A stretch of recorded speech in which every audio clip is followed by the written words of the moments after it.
চাঁপাইনবাবগঞ্জে cocktail বানানোর সময় বিস্ফোরণে 2 জন নিহত ও 3 জন আহত হয়েছেন।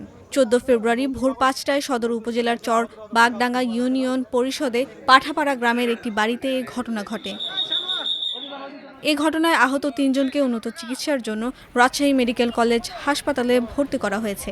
রাজশাহী মেডিকেল কলেজ হাসপাতালের জরুরি বিভাগের ইনচার্জ শঙ্কর কে বিশ্বাস জানান, তাদের সবার অবস্থায় স্থিতিশীল রয়েছে।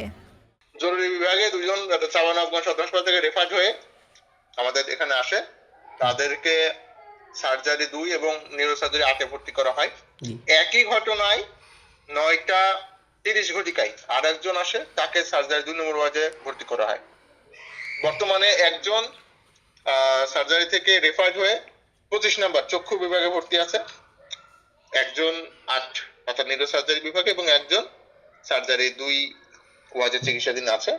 তাদের সকলের অবস্থা মোটামুটি স্থিতিশীল বলে কর্তব্যরত চিকিৎসক আমাকে নিশ্চিত করেছে। 14 ফেব্রুয়ারি ভোর 5টার দিকে পাঠাপাড়া গ্রামের একটি বাড়িতে ককটেল তৈরির সময় বিস্ফোরণের ঘটনা ঘটে।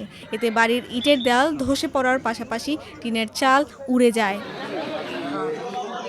চাঁপাইনবাবগঞ্জ সদর থানার ভারপ্রাপ্ত কর্মকর্তা নূরে আলম জানান, নিহত 2 জনের পরিচয় তাৎক্ষণিকভাবে জানা যায়নি।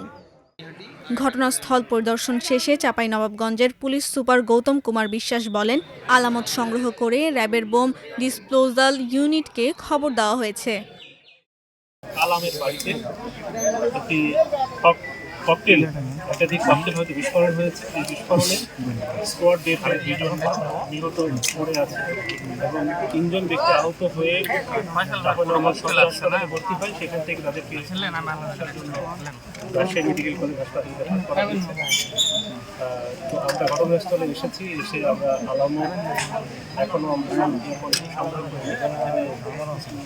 র্যাব 5-এর বোম ডিসপোজাল ইউনিট তাদেরকে সংবাদ দেওয়া হয়েছে, তারা এসে ঘটনাস্থল দেখবে।